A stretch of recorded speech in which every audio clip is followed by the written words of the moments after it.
Ja pie tevis nāk tādas klientes, kuras piekasās, kurām kaut kas mūždien nepatīk, kuras prasa tur naudu atpakaļ, ja?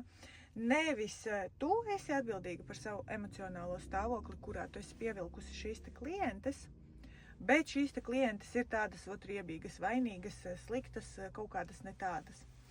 Un te es gribu aicināt tevi aizdomāties par tādu lietu, kā tavs mindsets un tavs emocionālais stāvoklis tajā brīdī, tad, kad tu izej ar savu piedāvājumu pie šīm te klientēm.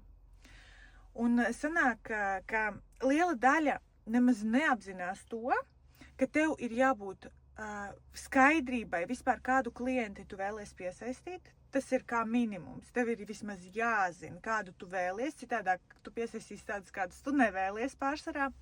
Un tajā brīdī, tad, kad tu saproti, kādu klienti tu vēlies, tev ir jāapzinās, pilnībā jāsaprot tas, ka tādu klienti, kādu tu vēlies piesaistīt, tev ir pašai jābūt kā minimums šajā te emocionālajā stāvoklī, kā minimums tādā pašā kā šai te klientei, vēlams augstāk.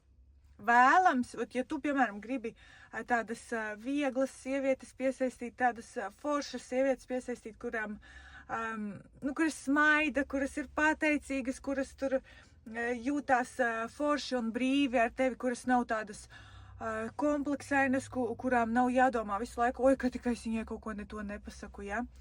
Ja tu vēlies, lai pie tevis nāk tādas klientes, tev kā minimums pašai ir jākļūst par šādu cilvēku, kā maksimums tev ir jākļūst kā par, nebaidīšos teikt, mentoru šai te savai klientei, tātad līdz ar to tev ir jābūt augstākai kā viņai. Kā ir ar tevi? Padomā, kā ir šobrīd ar tevi? Kādas klientus tu vēlētos piesaistīt un kādas klientus šobrīd pie tevis nāk un ko tu vari, kādus secinājumus tu vari izdarīt no tā?